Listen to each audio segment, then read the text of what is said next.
Hello, hello, hello. Welcome, everybody. Thank you for joining us today. Um, the topic for today is something I think we all know about. We all always have thought about it at some or the other point in our life, but I believe never have been able to, talk about it at an open forum or talk about it openly with our peers, our group, or anybody for that matter. But today, here we give you the platform to uh, openly share your thoughts and your mind. And I'll start with giving a little brief about the topic, and then I'll introduce the panel, and then we'll take it forward with everybody to share their thoughts. Okay, here we go. So today's topic for discussion is speaking truth to power. It is often not popular or comfortable. It means taking a risk. It means standing for something. It means believing deeply in what you say, why it needs to be said, and doing what is required every day to have that heard. It's important to do with empathy and intentional purpose to drive the conversation to win win, maintaining empathy, curiosity to build an empowering and strong relationship. Speaking truth to power differs considerably in context and approach. By sharing inspirational stories on how they do this and the difference it makes, this panel of 4 fantastic women will offer experience and learning to showcase how and why they speak truth to power.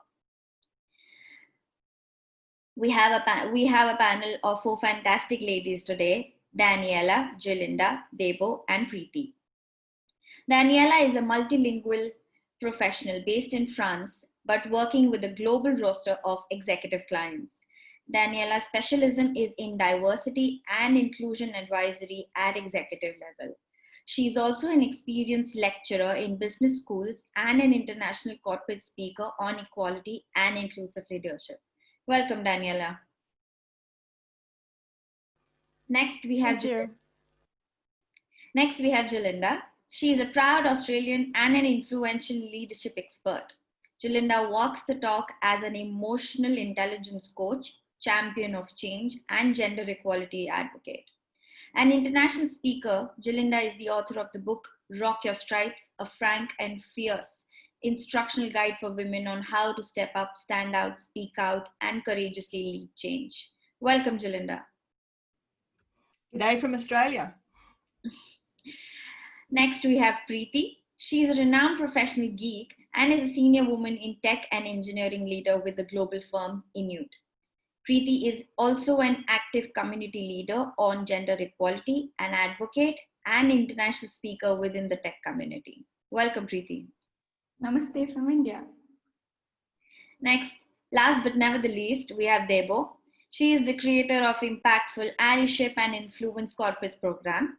A financial technology entrepreneur, Debo is also an executive sponsor, mentor, and a non-executive director on board that match her passion for quality education, health, and housing. Welcome, Debo. How do you do? Good morning, everyone. Thank you. Okay, so I have a question for all of you. What makes all of you so passionate about this topic today? And we'll start with you, Preeti.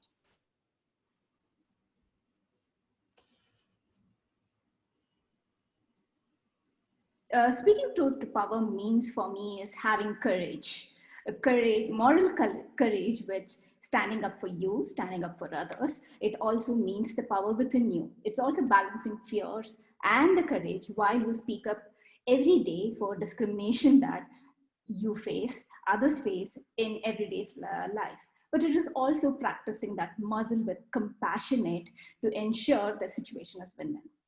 I'm a woman in tech, and the truth is, as you grow in your career, you are minority in the room. Most of the time, I'm the single woman in the room and do not expect power in the room. When you're part of the power group, you automatically become the minority. It is for me every day that I actually have to raise my voice to be heard. It means talking every day and open discussion about the microaggression, empowering and creating awareness both in men and women for gender equality, speaking about unconscious bias. That is why I'm very much passionate about this topic. Speaking about these biases and in day-to-day life actually opens up unspoken truth and unspoken opportunities. For me, it means women belong to all the places where discussions are made, like what late Ruth said us. Thank you. Thank you. That was insightful. Daniela, over to you. What are your thoughts on this? Well, Preeti said it all, but we'll complete with, I am actually passionate about it because I speak the truth all the time. I care about making leaders understand how important it is to hear the truth and also to really listen and make it happen, the change, right? Challenge the system. And more, what really makes me actually more passionate and motivated to keep speaking the truth is when I don't see people speaking the truth, the negative impacts behind. We don't see change happening.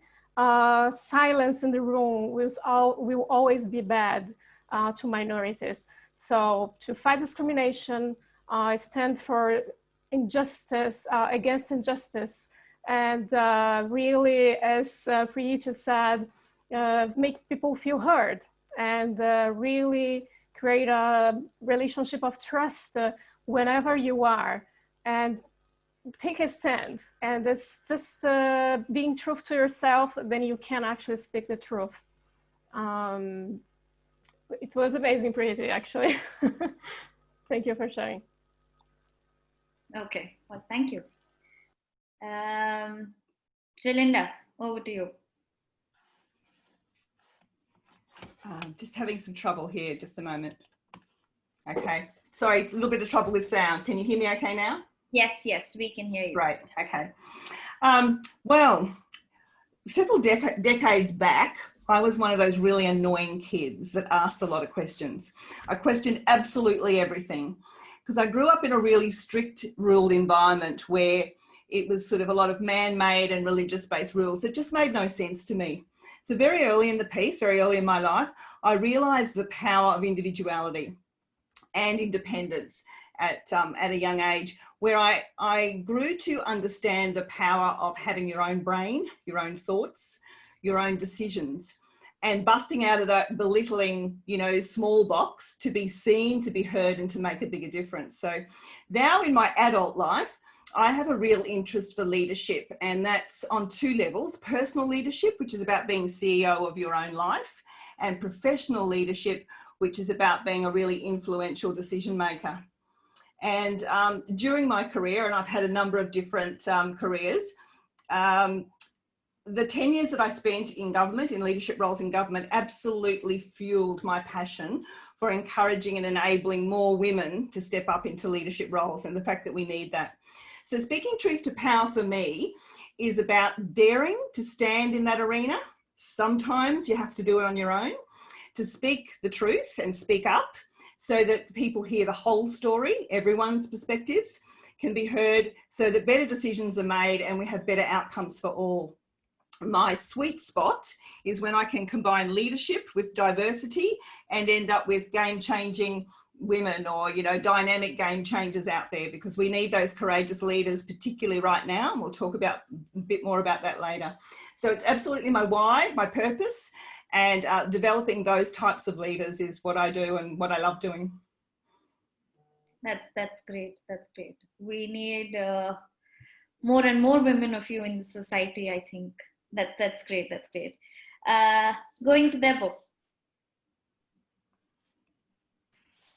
Well, first of all, thank you so much for having this panel here this morning. I am a really good friend of the three other ladies that are on this panel. And we had a long conversation about what we should include and what we shouldn't include. And I think probably the easiest question that the easiest answer that came to my mind when when you're asking this question, why are we all so passionate about this topic? I'd probably say, well, why wouldn't anybody who is a true leader not be passionate about this topic. Because here's what we know. COVID has not been great for women in general, and it's been a real challenge for leaders. There are probably other people on the panel who will speak to this later, but whether you are an executive running an organization or a non-executive director like me, who is there to influence and challenge and assess the robustness of information, the decisions that people have had to make over this time, first of all with COVID coming in, and then the global response to the Black Lives Matter incidents that happened on the 25th of May, has meant that people in leadership, people on boards, are having to start difficult conversations. And for anyone who doesn't have the experience and the ability to effectively stand up and speak truth to power, and it is uncomfortable, and it is sometimes some difficult conversations. And I have a really close friend who often says that this is the year that many people have had to embrace and, you know, be comfortable with the uncomfortable. If we don't have a society, if we do not have board members, if we do not have boards, if we do not have leaders who become comfortable with the uncomfortable, then we aren't going to see the transformation that needs to happen in your sector, in your business, or in your life. So Jalinda's spoken about being the CEO of yourself. Pretty's spoken about an industry. Danielle has spoken about the wider issues and has also sort of echoed Pretty's information about empathy. For me, speaking truth to power is equivalent to confidence. At board levels, many times executives feel that they only have to bring good news.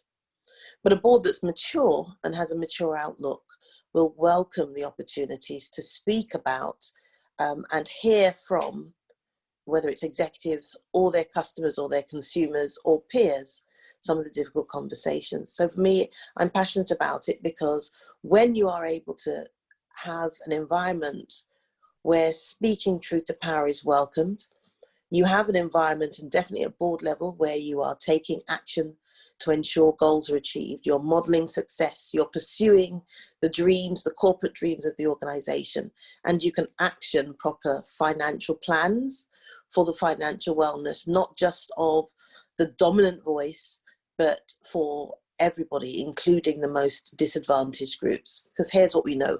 Women have gone into COVID and have had a double work life where they have managed their full-time careers, and sometimes it's a triple work life if they're managing their home, they're managing their family, and also trying to juggle their career. And the research that has come out of the Women in the Workplace study this year spoke about men saying that during COVID they've done about 50 hours. They do 50 hours of home housework a piece, where women are saying that they're doing about 70 hours. And the truth to power that needs to have been spoken during this time is that the balance, if we're truly expecting for people to be managing their roles whilst they're in furlough or whilst they're having to renegotiate, the idea about speaking truth to power, even within that home, where you've got that board of two parents or two family members who are leading that home, I am so passionate about speaking truth to power because it really opens up new opportunities where you are able to talk about things and the changes and the flexibility that's needed, and you're able to do it openly and with a sense of providing mutual benefit to everyone. Thank you, Debo.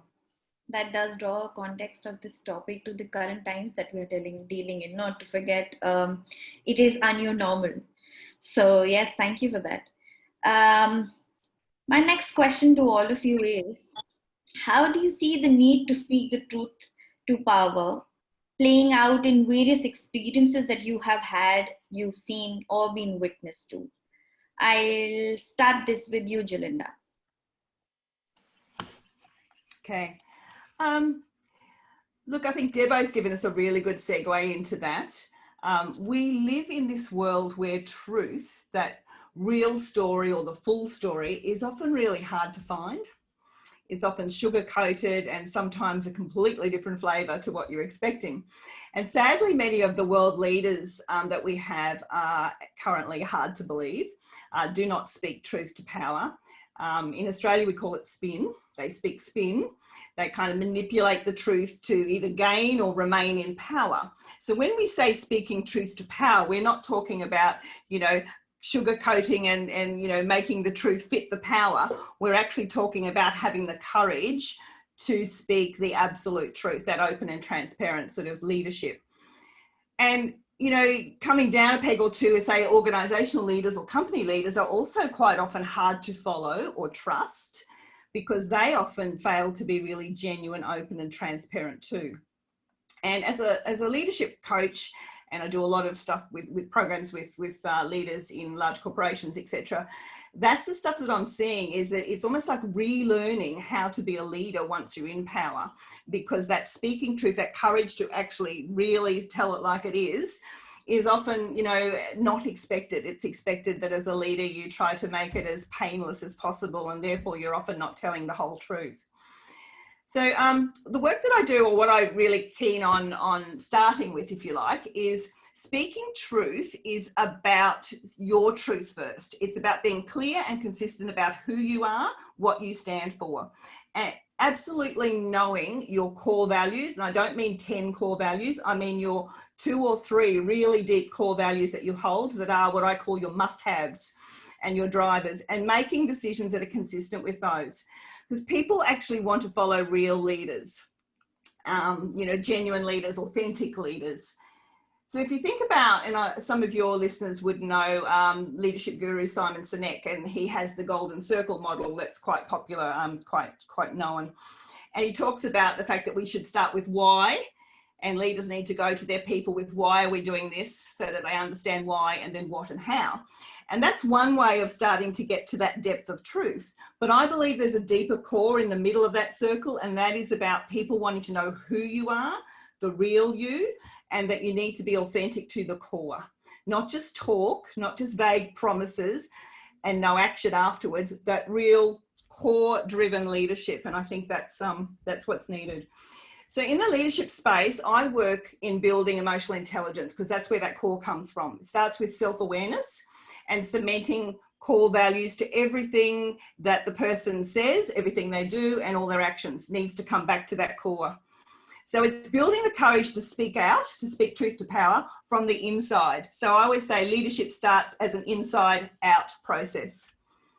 And right now, in emotional intelligence, personal agility is one of the most needed emotional intelligence skills to deal with the changes that are thrust upon our leaders today.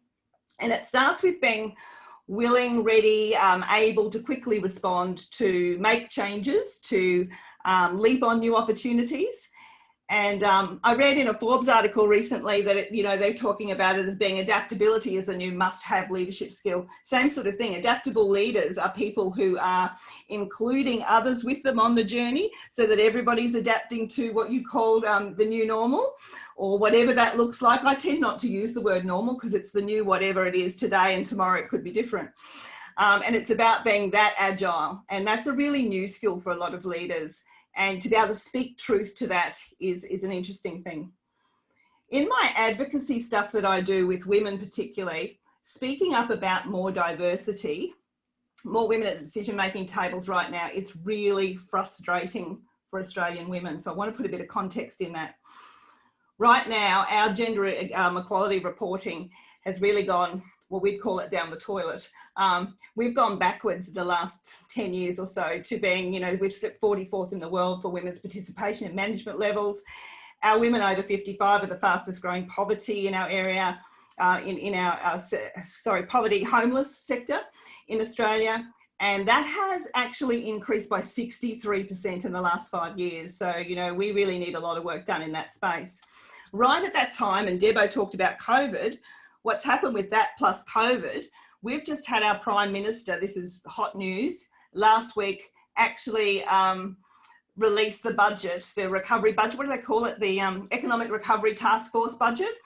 $507 billion is being spent on the recovery, and they allocated just 0.036% to women's initiatives. Now, one of our well-respected Women's Agenda news editors wrote and published a bit of a scathing piece straight after the budget came out. And the very next day, this is what happens when you speak truth to power. So it's an example of that. Very next day, the PM's office actually contacted her and told her that no credible women think that the budget is inadequate for women at 0.036% of women's initiatives of it. So there's that kind of discredit that happens quite often when you want to speak truth to power. And the Twitter sphere went viral. From that, just very quickly, we've got a hashtag credible women movement that's starting in Australia. All of this has happened in the last less than a week. And, you know, it's just fair to say that Australia is witnessing hordes of women right now that are collectively rising up to speak truth to power. And, you know, I'm involved in that too, because really we need to do it collectively. And when we do it collectively, you don't feel like you're standing in the arena alone. And it is important to call out things like saying that women's comments on this are not credible. Thank you, Jalinda. That really means a lot, and it does draw a lot of focus and concern. Thank you. Over to you, Daniel. What do you think? Well, thank you, Jalinda, for sharing. And I think I can complement what she just said about creating relationships of trust, right? In fact, my work is all around that when we talk about helping leaders develop their empathy, their humility and vulnerability to accept the truth and also open up the discussion on a space, safe space where people can actually feel comfortable to share their thoughts, even if it differs from each other, right? How we can actually speak the truth, listen to the truth, but also discuss it. They will talk about being comfortable in uncomfortable conversations. That's all about what it is. One example, when I help leaders, they are executive seniors. And one of my goals is to help them actually develop these skills, okay? How I develop my empathy and I be more humble and vulnerable, open to vulnerability, to really embrace this situation, these conversations. Most of my clients, they're unconscious about this need, actually. So it's a kind of a surprise in the goal, because they come to me for a career transition or some challenge related to the workplace, but not related to themselves. And I challenge them to actually go further. It will vary, like there is, it will differ from profiles and situations. But for example, if we talk about gender, women tend to want to speak the truth, but they actually are afraid of, because of bias behind and all the stereotypes and social norms that will create these barriers. So what happens is we'll work on this self-confidence as well, but also stand for their beliefs and actually learning how to speak the truth, but also find allies. Because a woman or any minority need allies actually when they speak the truth in order to be heard, right? So how I create this allyship around me as well. It's something that I like to work with. And if we talk about men, which is the dominant group, white men, they will actually be, at the end of the program, more conscious about their bias as well, and open up to listen to others' truth and be humble actually to create this culture of feedback and listen actively and intentionally. As you all know, we are all here connected by Lean In, the movement.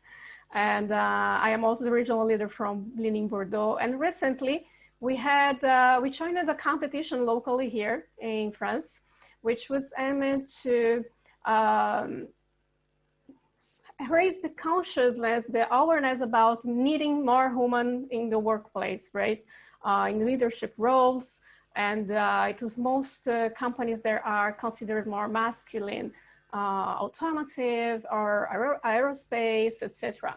And how can we actually, during this kind of event, challenge these companies, challenge the organizers as well, to improve the way they do this, to not become only a marketing thing.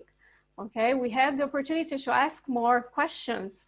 So you have the company in front of you, we do games, yes, it's cool, but okay, you tell me you have more interest of values to this event. That's why you are joining it, but how you can make it better? So tell me your plans for next year.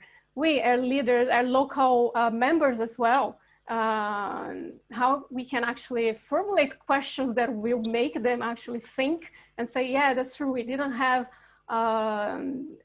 plan anything for implementing these promotions. We are just sharing values, but not really being concrete with the actions. So this kind of situations can make your voice heard if we actually challenge the system. Another example is I am constantly challenging the system around me, not only with my clients, with my partners, but also with society. Okay, recently as well in France, I talk about France because where I'm located in, but we recently as well had a documentary about decolonization, where it explains racism behind the history and why you have discrimination in the society now. And even in social media, I see comments like, wow, it doesn't concern us, it's the past, let's move on. No, me as a citizen and also as a professional in the diversity and inclusion, I can't let it only happen, see a comment and just disagree and keep it to myself. I will educate them, okay? I will let them a message as well. No, it's not about being guilty.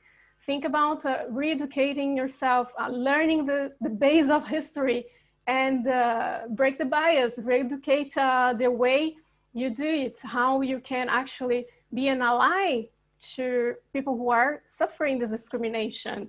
Let's not be blinded to it. And that's why I think we really need to change the mindset and be more strong with our words and the intention. Be like having intention, a real intention when we say our truth. Thank you, Daniela. That is extremely insightful. And I'm sure everybody is now pondering upon all of this that they would have also witnessed at some point. But this draws the focus and the attention now. Preeti, over to you. Yeah, I like what Daniela said. I think the industry is masculine dominated, and tech industry very specifically is masculine dominated. Like the three major issues which women see uh, in daily life, right? And these issues are actually pulling down women, pulling down them in the broken rung, intersectional biases, and everyday discrimination. And this is the simple truth of the industry. More than ever, women are choosing the fast growing technology by breaking the glass ceiling today in the industry. And that's the pathway they have been using for the career. However, women remain significantly underrepresented in the tech male dominated industry and face a number of challenges when entering the tech and also staying in the tech sector. However, women tend to do not have the same core access or creative technical role as men, and more often are not in the executive role and management roles. Tech architect roles are only very much for the men. If you actually see the recent women at workplace report in US and the UK PwC report, we have 25% in the senior and the management role of women. And I'm sure this percentage will remain same in India and it will not change drastically. Despite the gains in leadership, A broken rung in promotion at the first level of the managership is a major barrier. For more than 100 women promoted, there's only 85 women promoted, and there's a huge gap. Experiencing day-to-day inequalities, discrimination, biases at work. These experiences have often taken the form of microaggressions, as someone questioning women's judgment, interrupting her in the meeting, mistakenly assuming she's a junior employee. All the microaggression may seem to be small, but when you deal by one, they become the reason for why they add up more.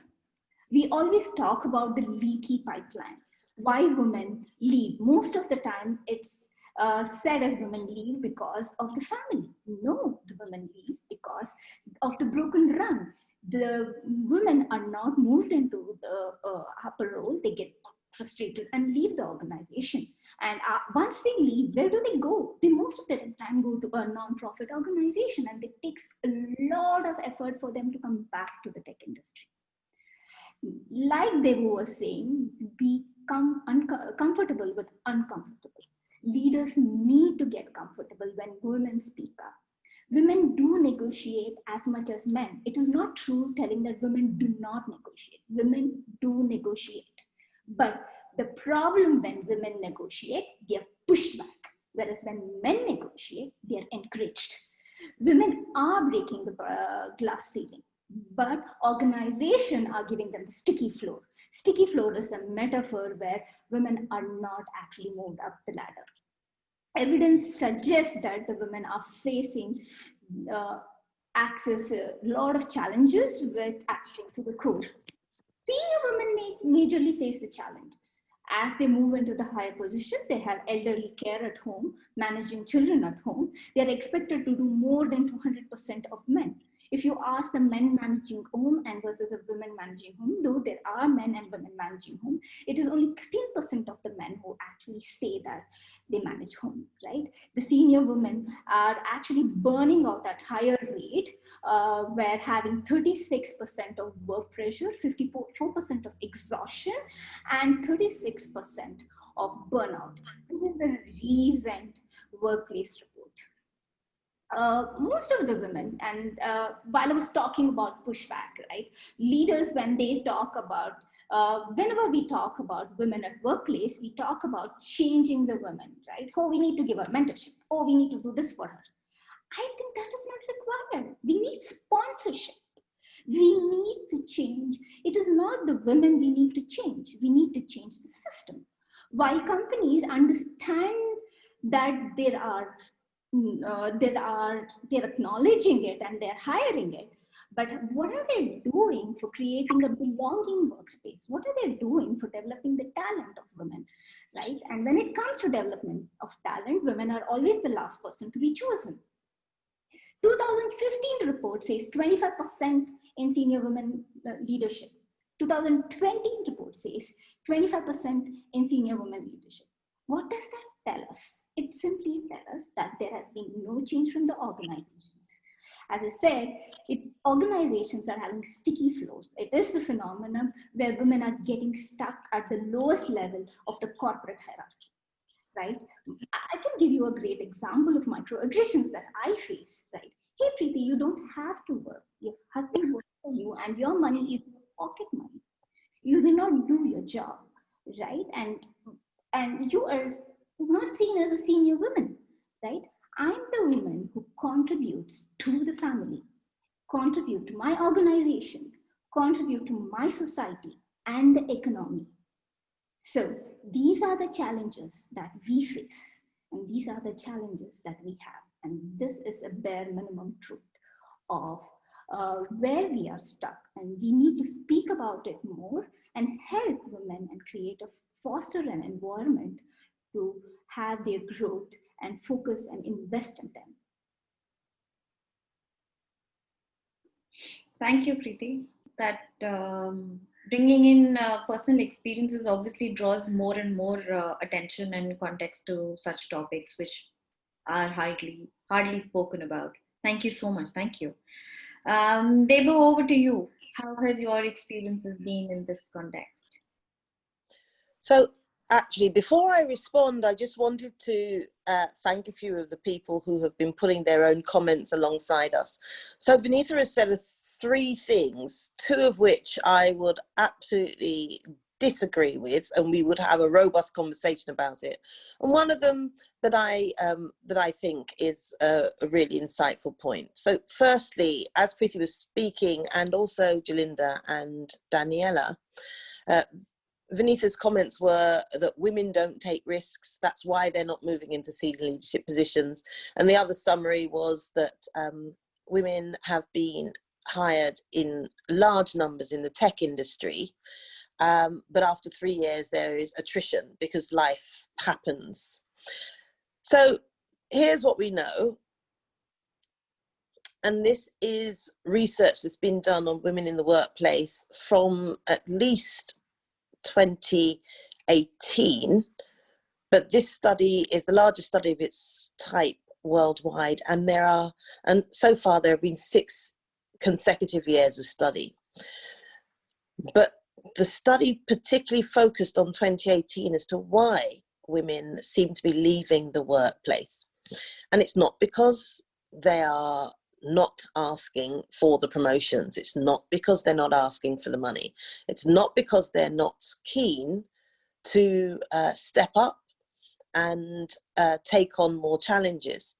What is happening is that they are asking for those things, but the systems in which they work, and I know Vanitha had said, don't blame the systems, women have to do their own work. But here's the deal, Vanitha and everybody else. If you are working in an organization or in a system that by its very nature makes it difficult, if you are working in an organization where you join, you may be the senior manager there, but if you have other managers come in and they look over to the people that you are looking after and they say, oh, who's the new girl? Who's the new girl? They may feel there's nothing against it, but that sort of microaggression that continually undermines your ability, as Preeti said, it is like tiny paper cuts. You can die from 1,000 paper cuts. You can die from 1 stabbing, but you can also die from 1,000 paper cuts, 1,000,000 paper cuts. And if, like we currently have seen, we have a situation where you have a pandemic where people are being asked to stay at home. And if you are working in a system of home life where you are still expected to take 100% of all of the home activities, and you are on a Zoom call at 9 and 11 and 1, and your partner is not prepared to look after the children or to take care of lunch or to support you in your career, that's one separate area where you will feel sort of undermined. If you then go into work and you have people saying, oh, who's the new girl? Or they come up to you and they say, I'd like to speak to I'm here to speak to the manager, and they look past you to see who else is in the room. And when you say, yes, how can I help you? They say, yeah, please go and get the manager, and say, yes, how can I help you? No, I need the manager. Yes, how can I help you?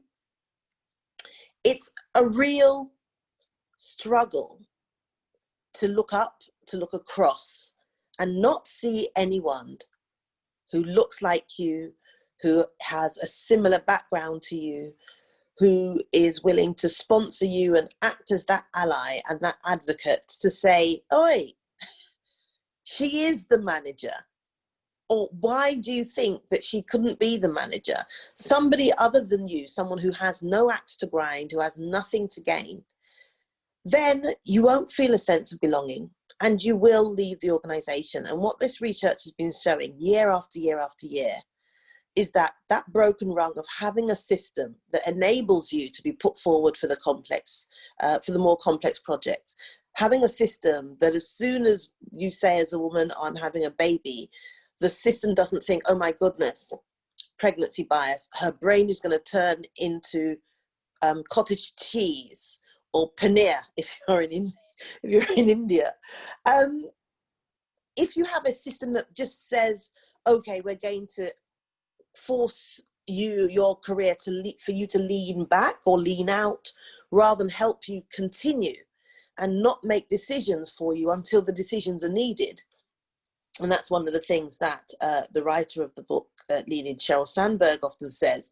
The young women come to her and they say, oh, I've just started out in this career. I'm not yet married, but I know I want to have children. And then when I have children, I may want to spend some time with them. And if I spend some time with them, then I may... Why make those decisions before those decisions are there? And the advice is always part of that time is, and I believe the advice is part of that time is for you to exercise your ability to speak that truth to power. So when you are coming in as a young woman and you are not in a relationship and your manager's saying, oh, well, you're going to get married soon, you're going to be out of the workplace. That's the time. Maybe the time is not right for you to say, what do you mean? Because one, if you're a black woman, they're going to say, okay, angry black woman. If you're in the West and you are Asian, so Indian or Chinese, Asian, their view is, oh, she's not being very subservient, because we know that those sorts of people are being subservient. If you're a Latina or a redhead, oh, let's stop, she's very fiery. And if you're a white woman, oh, let's stop the conversation because she's emotional. And at those points in times, the speaking truth to power may be you saying it, it may be somebody else saying it. So the experiences that we have, and I haven't even had an opportunity to really talk about the experiences that I've had, but Vinitha, don't ever be fooled. Women are taking the risks. They are stepping up. They are asking. What is happening is that they're finding themselves in the double bind. If you don't step up, women are being called meek and reticent. And when they do step up, the same people are calling them pushy and arrogant. A man says it and the view is, and by the way, this session is not about we hate men, because that's not the case at all. But when a man says it, typically our society makes it okay for men to say, oh, I did this, I did this, I did the other.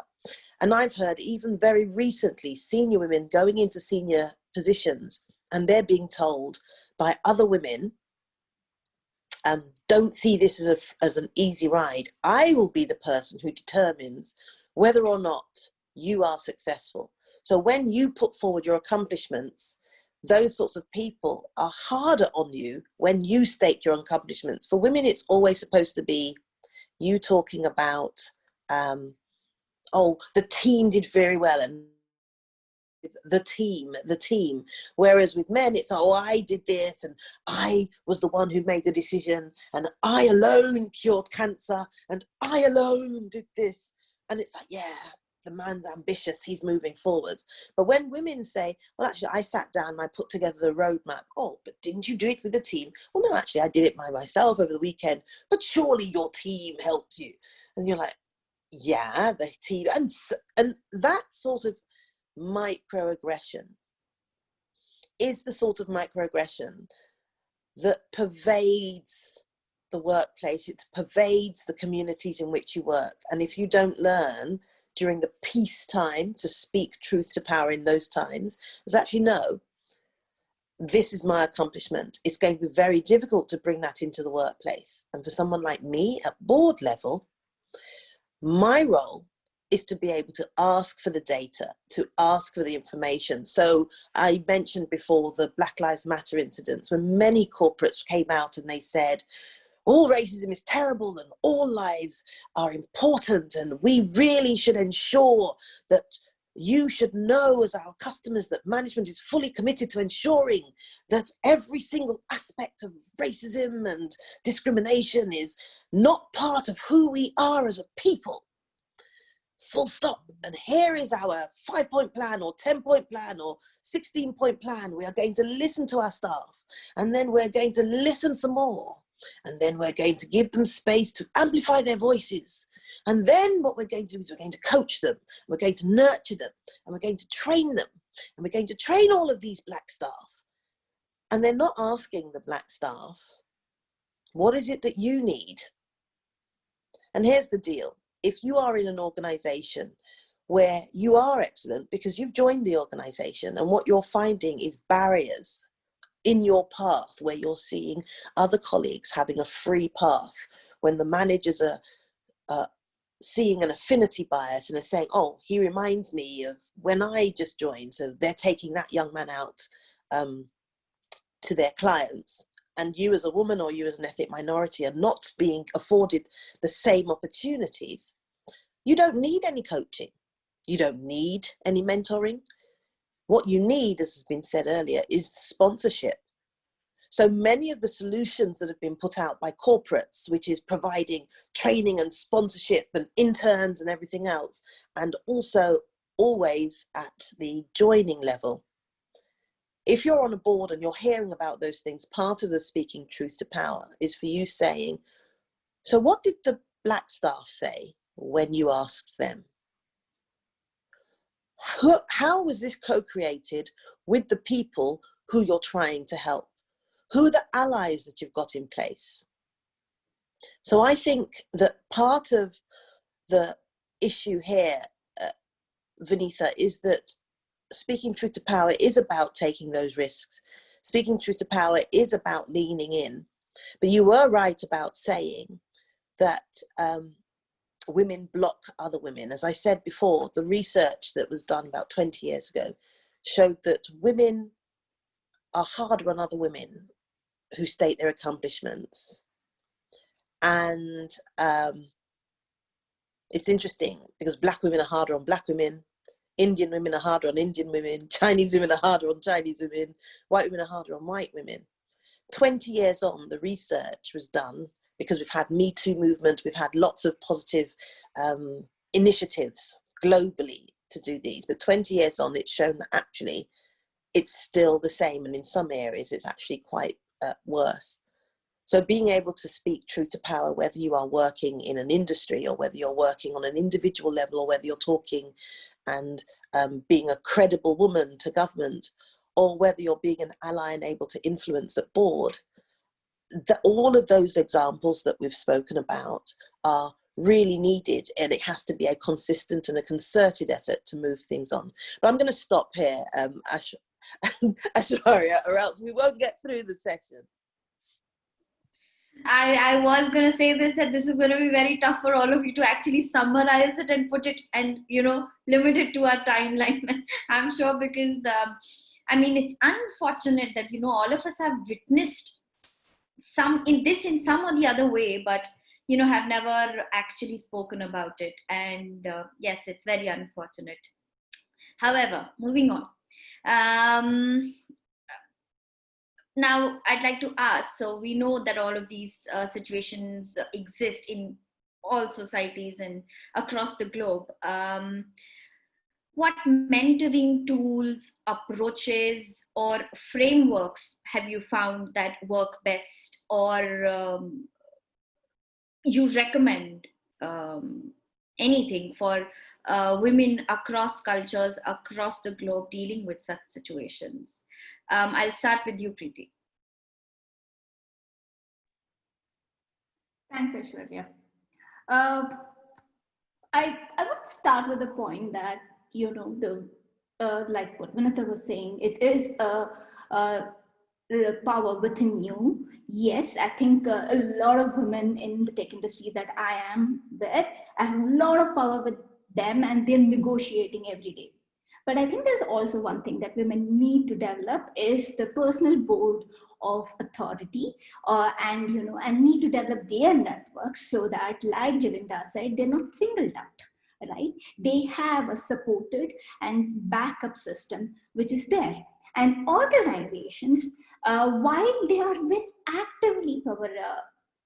actively providing mentorship to all the women as well as the leaders, I think now is the time the organization need to move the needle from mentorship to the sponsorship to create opportunities and growth for women. It also provides the power base to speak the truth, right? I mean, that is what we need to do. And this will basically fuel up the courage and the grit going. Coming up to the community level, I'm also a community leader, which brings all four of us together is Lean In. So we have templates and tools that we actually help women to build and upskill themselves. Some of the tools is Facing Fear Fearlessly, where we talk about how to manage your fear and speak up the truth. We also have I Am Remarkable, which is a Google initiative, which is talking about the bragging rights. The community also helps the teenagers having teen in tools, where we talk about girls needing the education system, right? Yesterday was International Women's Girls Day, and the UN had declared, and I think this is very an important day, because at the education level also there's a huge dropout of women, and it is very important that the government also played in. And this teen in, while we did at the teenagers level, we provided the tool where they could identify why education is important. Now, as we said, organizations start need to invest and bridge the pay gap and the gender gap by including women, upskilling women, and including women in innovation, right? Better distribution of unpaid childcare, housework. Given the COVID situation that has happened, women are totally getting burned out because they're expected to work 200%, 100% at work, 100% at home. It's totally unfair. Organization need to look.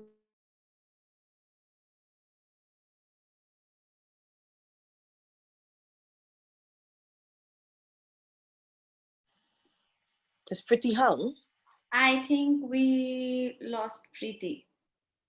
Yeah, whilst we're trying to get her back on, are you back, Pretty? Okay. Are you back, Pretty? Before Pretty carries on, I just wanted to say, Pretty mentioned one of the tools, which is I Am Remarkable. And I know you said we shouldn't be pitching, but it's a Google tool. It's really good.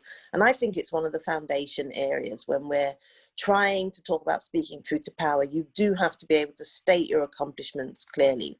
So I've just put something in the links. I've put something in the chat, a link to where people can go and get one of and be able to experience an I Am Remarkable session for themselves. If anyone's wondering about their first step, as Priti said, speaking truth to power, it is about knowing how you are able to state your accomplishments. Sorry, Priti, I just wanted to jump in there whilst you were off, but I'll go off. I'll hand over to you again. Yeah, I don't know how much you said. I will take it up from I Am Remarkable. Yes, I Am Remarkable is a tool that we actually help women to talk about their bragging rights and help them on talk about fearlessly, right? And while important, organization needs to invest on bridging the pay gap and the gender gap, it's also important that organization will need to help the male managers, the managers who are men, to mentor and sponsor women, and we should then providing a reward system. This is very important. The power comes through the peer, and the men around you need to support you, right? To create the places of belonging. You might have a wonderful leader who's supporting a woman, but how about the peers? Are they supporting the women? So it's just not enough as a leader supporting a woman or a manager supporting the woman. It is important how peers support the women and creating those sponsorship ability. And also that's called as allyship, right? Allyship is most important. How does the organization help the men to be an ally? That is very critical. A sense of belonging through coaching schemes or mentoring schemes, right? Building the network. All these are pretty good. And Lean has another tool called 50 Ways of Bias, and I have actually done this 50 Ways of the Bias tool, and it is very well designed for men to uncover their biases. And that's very important. And why do I say men so many times? All the men around us are really good, but there are biases based on our beliefs and value system that is there within us, which is holding the women back. And to empower, we need everybody around us to empower. So that is why this is important. Thank you, Preeti. Thank you. Sorry, before you move on, Pretty, because I know you also said as a community leader, you mentioned briefly the International Day of the Girl, which was yesterday. Yes, yes. For people who want to start on trying to train people on how to speak to truth to power earlier, I know we're not in the Q&A session, but if you just allow me, because I wanted to hear if Pretty wanted to share anything around the sorts of tools available for younger women. Yeah, I think we have a tool called I spoke. Probably I broke out in those times when I spoke.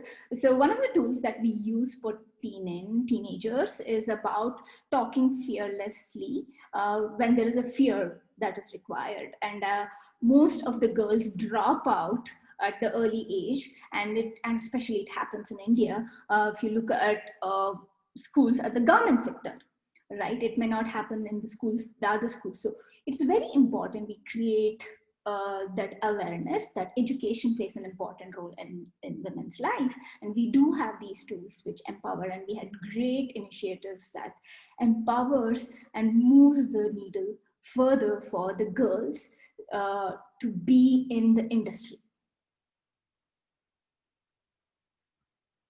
Aishwarya, over to you. Thank you. Jalinda, what are your thoughts?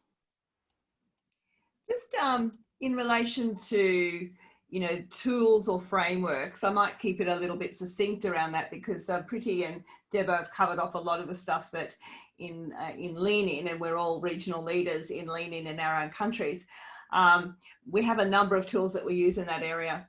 But in the specific areas that I focus on around leaders speaking truth to power and women aspiring into leadership roles, there's probably two things that I would just like to mention, and it does come back to building that really strong core. I saw a number of the comments that came in the chat around the fact that, yes, we still do need, it's not about fixing women, it's actually about building such a strong core around, your values and around what you need to be able to be resilient enough to take those risks and to be able to rise up after all those knocks that will be inevitable and to keep going. So I think that's more what it is. Not so much that we need fixing, it's often we need that extra kind of, what I say, cemented to your core beliefs so that you are unshakable in some of those areas.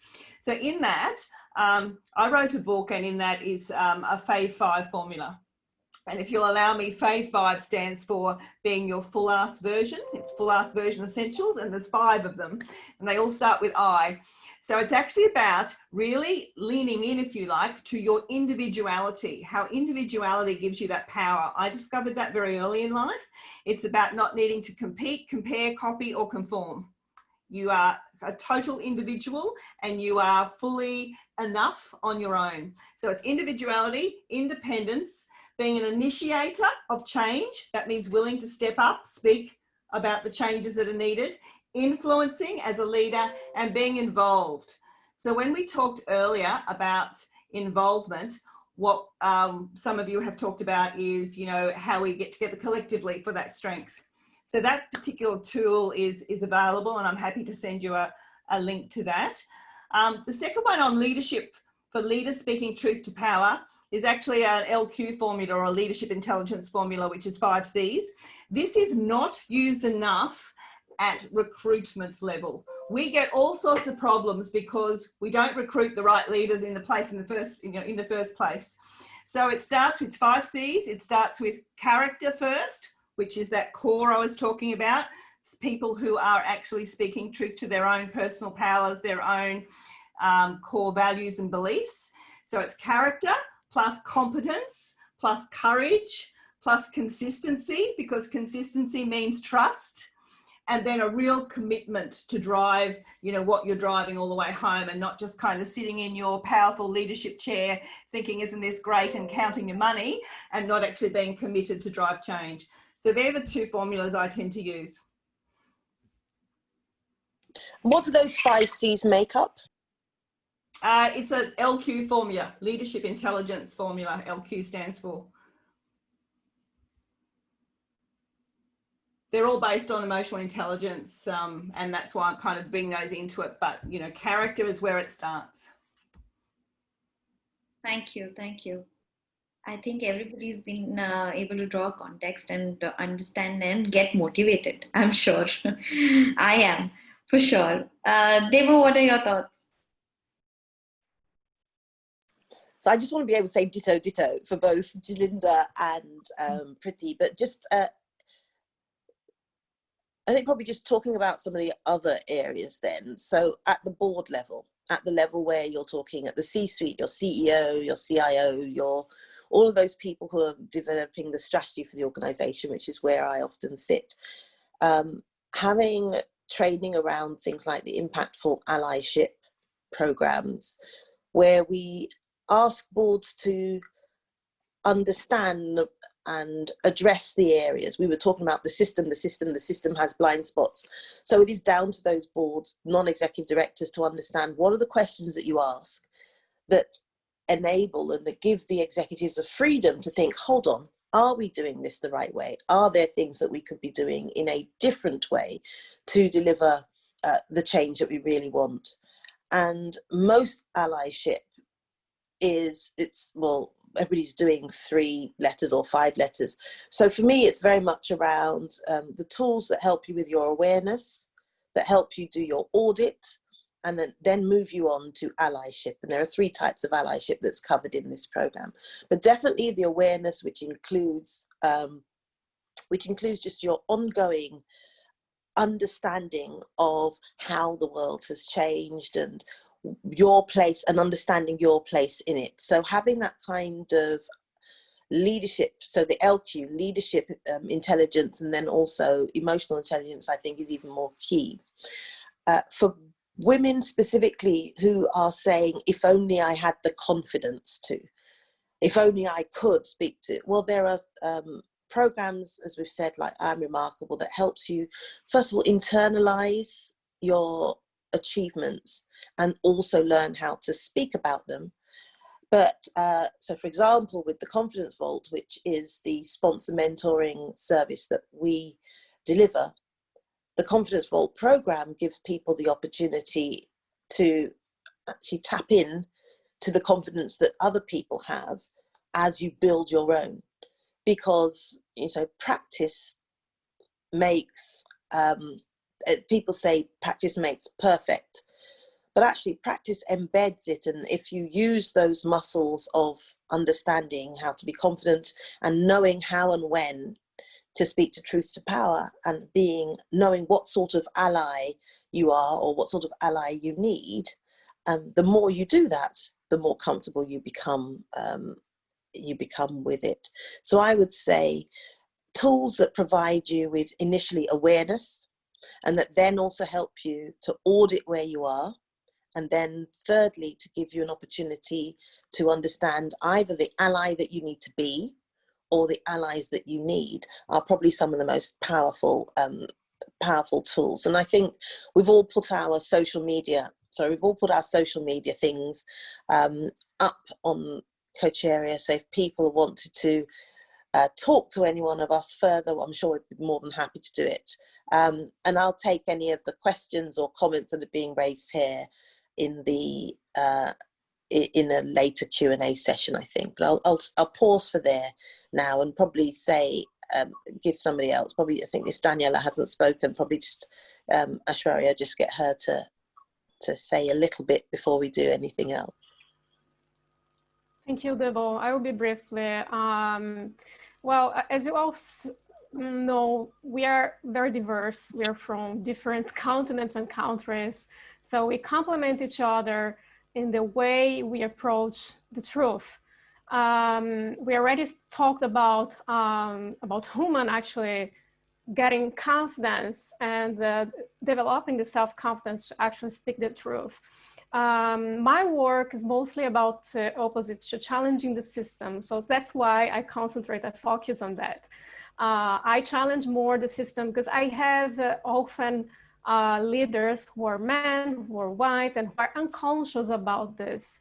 So I really would like to reframe how we can give tools to leaders actually to develop this awareness of understanding their bias and the real actions. Only being aware of your bias doesn't work. You really need to take actions, efforts every day. And I give this, this tools to them, which is series of exercise where you can actually, during the process, start working on your actions behind to break this bias. And empathy, active listening activities, how you can actually work on this combination of affective empathy, compassionate empathy, and cognitive. The cognitive will be the one, the strong one will, which actually will help you be more analytical and pragmatic. In the same way with the affective, you are being caring as well. But then you step back and you protect yourself as well. Your emotions comes to what Jelinda does, right? If you have worked on your emotional intelligence behind, you're gonna be actually more keen to work on empathy and not be afraid of being empathetic. What many leaders tell me is, wow, but I'm too sensitive. If I start really listening to people, I will, I can't hold, it's too much for me. And I say, no, if you work on your real listening, take a step back, don't give your advice right away, don't say anything, listen properly, and ask questions, be curious. Working on your curiosity behind your empathy will actually enhance the openness to speak the truth and to listen to the truth, but also create a culture of feedback. I call it like critical thinking and receiving, giving, and implementing your feedback style. And this is all about distributing decision-making in a company, in a team, how we actually get to be proactive as well in the way we work together. Collaboration. So accompanying leaders, like I imagine many of you are coaches here. So that's why I'm telling you, you can actually go beyond the tools you have, okay? Using your coaching tools, but being also mentor in the way you challenge your clients for change. That's my message. Thank you, Daniel. Okay, wrapping up the session now. I have just last question for all of you, for all our viewers and everybody who's on this session with us. What's that last one tip that you can give, or one suggestion that you can give to everybody here dealing with the same issues at in different contexts, different environments, different situations, but dealing with it? Okay, I'll start with you, Daniel. I know you just mentioned your view, but in that one sentence that you can say for, ladies all over different communities and all around the world, what's that one thing that, as per you, can? I would say be intentional and be curious, listen actively, and a call to action, actually. It's more a call to action. What are you starting now around these three key words? Listening, curiosity, and being intentional. Yes. Thank you. Jelinda. I think it's about courage. So for me, it's about having the courage to call out or to name the elephant in the room that we all walk around way too often. And they say, how do you eat an elephant? One bite at a time. So sometimes having the courage is just one chunk at a time, but at least doing something to get rid of that big elephant in the room. That's put very correctly. Elephant in the room it is all the time. Preeti, over to you. I'll take the clue from Jelinda and I'll say it is courage with compassion. It's a combination of what Daniela said and Jelinda said. It's important to have courage, but also courage with compassion while you speak the truth, because you need to have people around you to help you to move forward. And courage with compassion is very important while you speak the truth, because you need to understand what is there on the table at both ends. That puts it again very well. You need the courage and you need the compassion to say it. Debo. Follow up, follow up, follow up today. Anything that you've learned, follow up within 24 hours. Somebody, you need to speak truth to power, follow up within 24 hours. Somebody does a microaggression to you, follow up. Whether it is about gaining the courage or speaking to somebody who you respect to say, well, I've had this, how would you handle it? Follow up. If you've heard about some training that you'd like to do, or some training or some tools that you'd like to work with, follow up. Follow up today. Don't put it on your to-do list. Follow up today within 24 hours. That's going to help, I think. Yes, that's a great motivation. Okay, everybody, we've come to that hour of the day. We take up your questions. Please feel free to send it up in the chat box. If there are any questions you'd like to ask anybody, we can take anything up now. Well, there are already things in the chat, so maybe, ladies, if we just go through them. There's one that was aimed at me that said, Debo, most of us start our meetings with the thought, oh, I just thought of saying that, but someone else said it before I could, and it's mostly a guy. So lean in, Vinitha. Is it Vinitha? Lean in. Lean in. Oftentimes people say, any questions, and people think, oh, I'll let the other people speak first. Lean in. Put that hand up. Put it up first. Put it up first. Say the comment.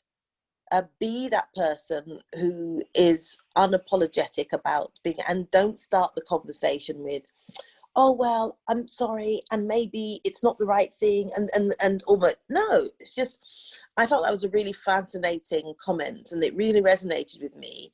And I also thought, and then just say what you wanted to say. And then another thing that I was told by a really great executive search firm, a partner in an global executive search firm, he said, say what you have to say and then shut up. Yeah.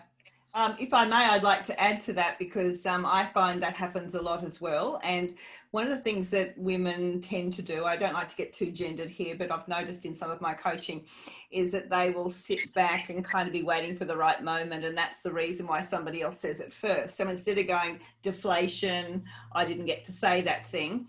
One of the things that I've learned to do is to actually go, great idea. You know, I was thinking something along the same lines. I totally agree with what you said, and you add to it. So that way you're actually creating the ally, you're agreeing with the person, and even though that was your idea or something you were going to say, try to add to it and try to, you know, show that you agree with it rather than feel deflated. And just to add to what both Debu and Jalinda said, is don't wait for the question to be asked. You have a thought, express it, right? It is very soon that thought will be taken by the room, and it's okay. It's okay to acknowledge the thought, what is put on the table, and speak up for it. Don't feel Great.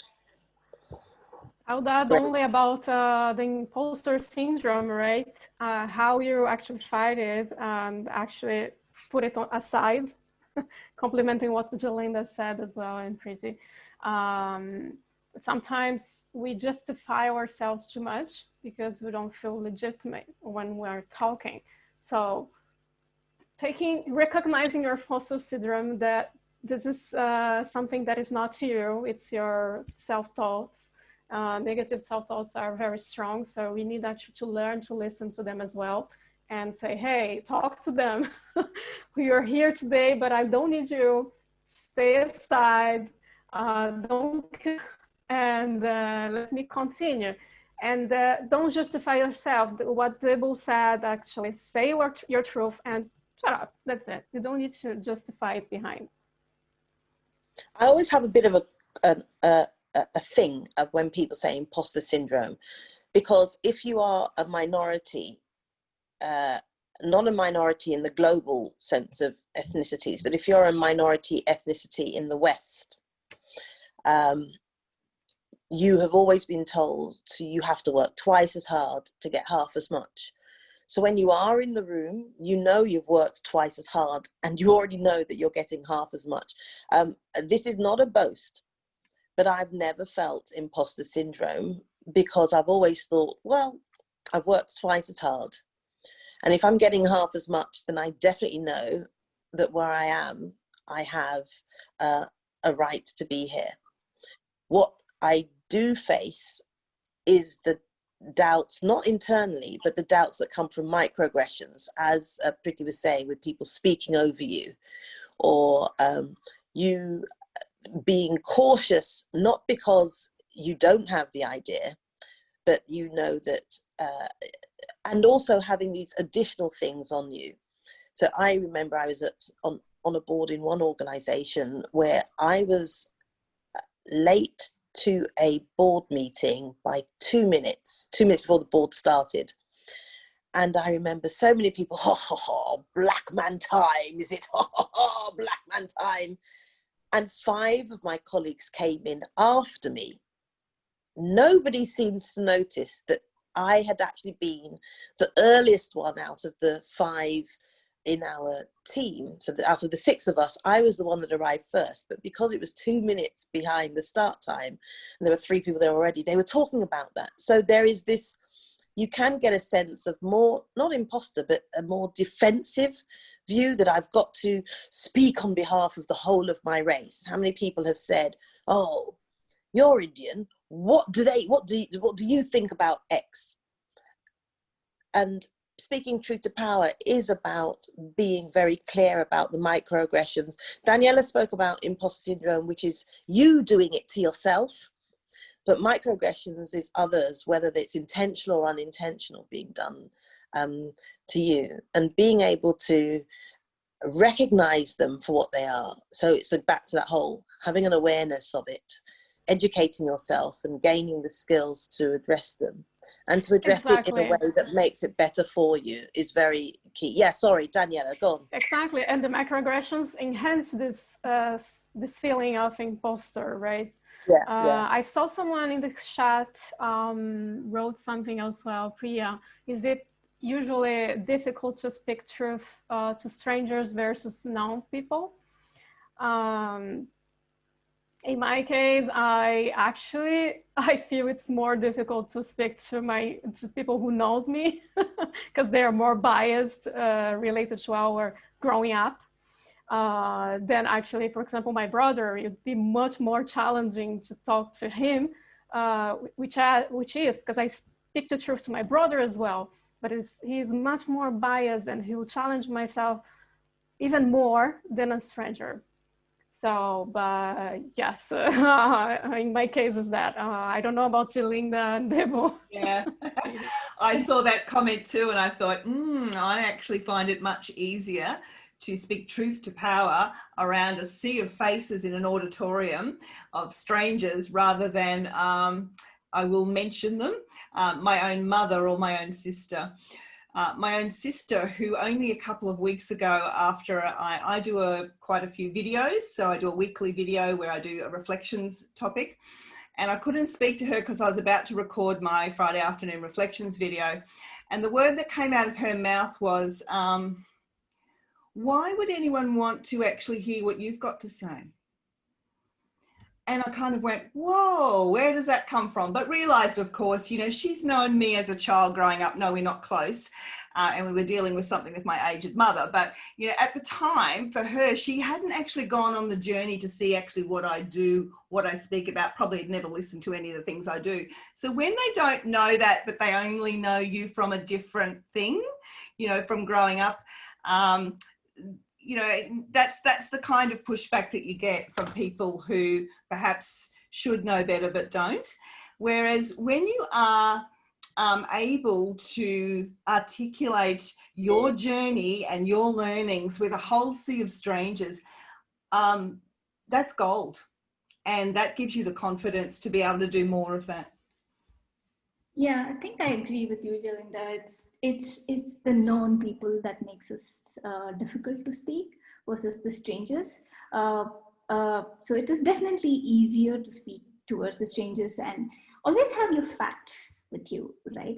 I go on to the next question where Nilanjana asked, even standing up on such occasion is treated with ridicule. The only assertive standards possible to the state that I did not like it, or even that labeled as a crybaby response. I mean, what I would say is just don't go with the problem. Go with the facts. Go with the number. When you bring in the facts, then it is no more called as a crybaby. When you brag, which is very much we speak in I Am Remarkable tools, you go with the facts. Facts play a very vital role. And there's tons of it that you have it with you, but you are not aware about it.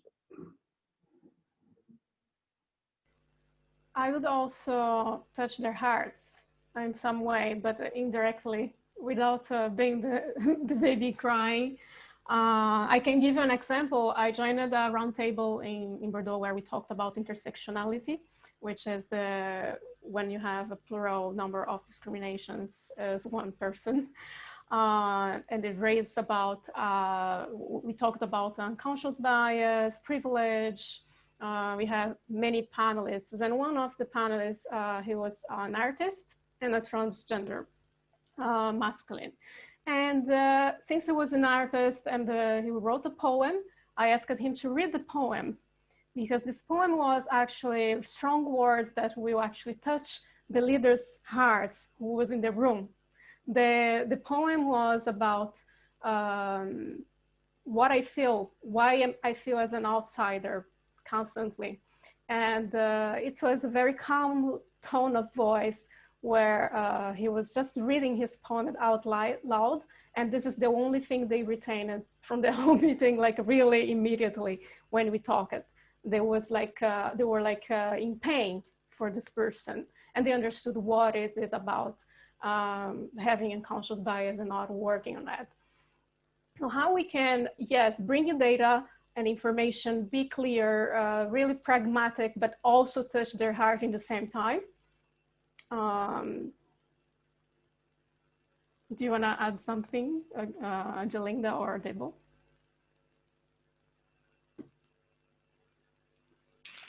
Unless Linda wants to go, the only thing that I would say is you need to tell the story. People don't have to, they don't have to be gaining a personal or indirect benefit from being an ally. In fact, the best allies are the ones who are not going to, they have nothing to gain by supporting or standing with you. A true ally is somebody who has educated themselves, who understands what the issues are, and they speak when you're not in the room. When I go into a room, it's no longer an all-white room. When I go into a room, it's no longer an all-male room. So your allies are the people who are in that room when you cannot be. They are the ones who, when they say derogatory things about you, or when there's an evaluation going forwards and they say, I don't think she's quite right for promotion yet. She needs a little bit more gravitas, or she needs a little bit more experience. Your ally is the one that says, define gravitas. What do you mean? More experience in what area? Because it is those sorts of amorphous, intangible statements that mean that that broken rung doesn't get fixed. You cannot fix the broken rung if it's out of your reach on your career ladder. And by the way, the idea is that it's not a career ladder, it's a jungle gym. But you cannot reach that. It is the people who are above that rung that can reach down and help to fix it, and also reach down and give you a helping hand. So an ally is very much a sponsor who's speaking, advocating and challenging their peers and the system on your behalf, with nothing to gain from it other than knowing it is the right thing to do, and that overall the organization or the industry or the team is stronger if the whole team gets a sense of belonging and can pull together. Yeah, the only point I would add to that also is don't discount the power of collectivism. What I'm seeing with the story that I shared earlier in Australia is mind-blowing about how many women and different organisations that are working in different areas of gender equality or helping women get into boards, and all sorts of agencies that exist in Australia separately are collectively coming together now with a really strong voice saying this budget is not on.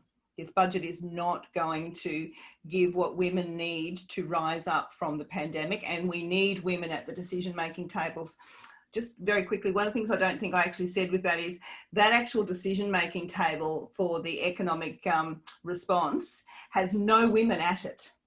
There are 6 men around that table and no women. So this is what happens when you get that kind of thing. You know, that kind of thing happening at decision level, then you don't have the consideration of what's needed. So the collectivism that's needed, one person going, they don't, you know, is not going to work. But a whole horde of women coming together from all sorts of areas, including Lean in Australia, which I'm heading up, all of that coming together will make a bigger difference. So if you feel like you're alone going into these things and feeling like you need an ally, yes, you do need an ally in your workplace, and that may be 2 or 3. But if you're looking at making a bigger difference and needing that sort of strength, reach out to a larger network of women who are thinking the same way. And not just women, men as well, that have joined this particular new thing that's happening in Australia. The great thing about it is seeing the men coming out of the woodwork too. Yeah, absolutely. Absolutely. And I think when you mention that group of 6, you're not saying that they're misogynistic, but it's the same thing with organizations. When you haven't got a diversity around that board, you're not going to get a diversity of thought. And that's when decisions are going to be made, because there are blind spots. It's not the same thing as groupthink, but it is definitely, there are blind spots. And there's something as simple as, for example, somebody gave the example of AirPods, the ones that have, you know, the ones that just fit in your ear and they hang down. And they said there were no women in that product design team, because if there were, or women that wore earrings, if there were, then they would have said, this isn't going to work. It's just tangling up in my earring. So there is similar thing with technology. Pitchy could probably talk about that with AI.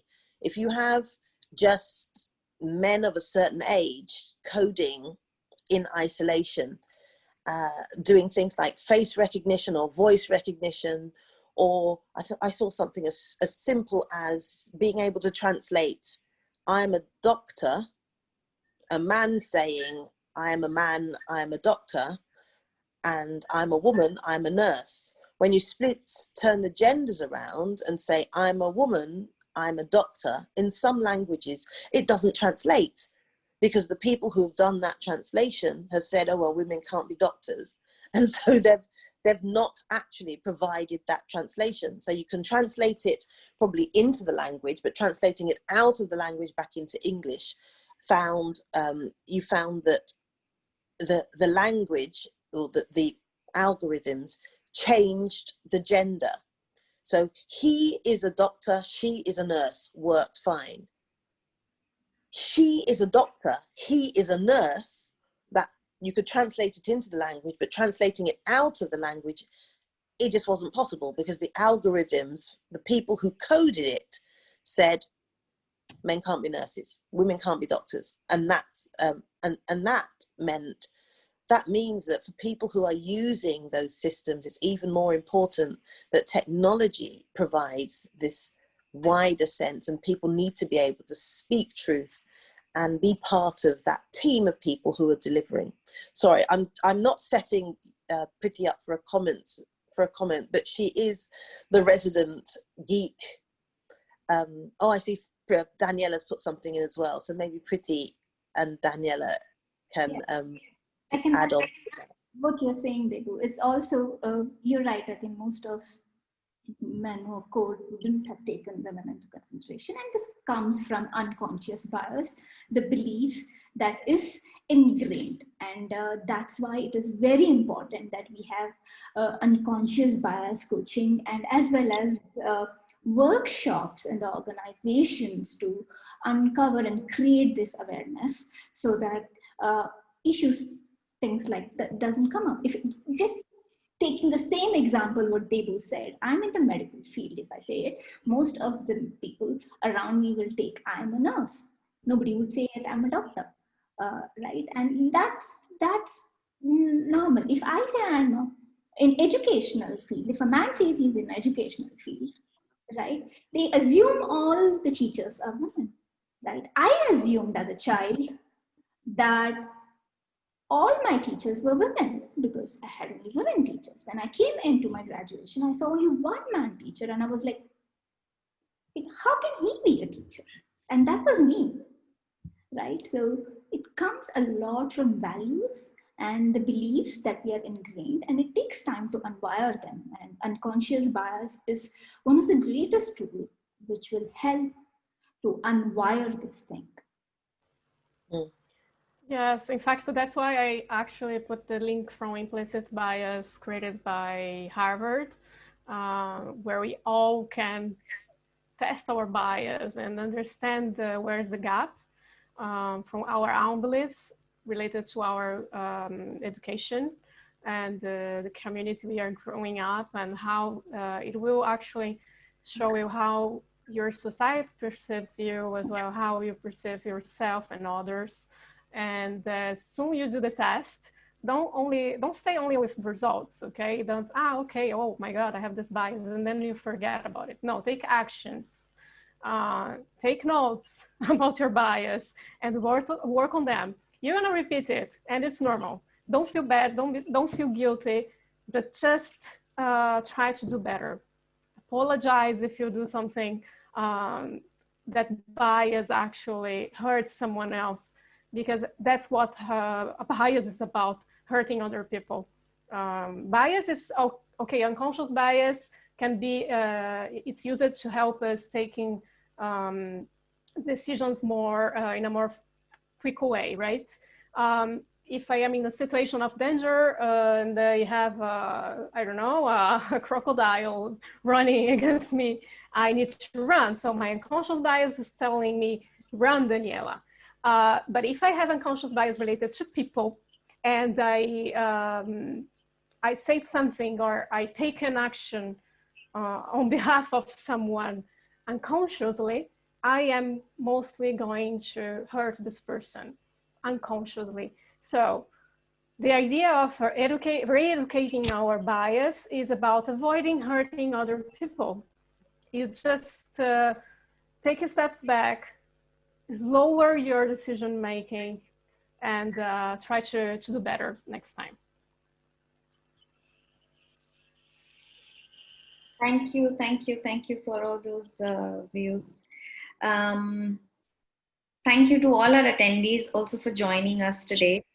I would really like to thank all four of you.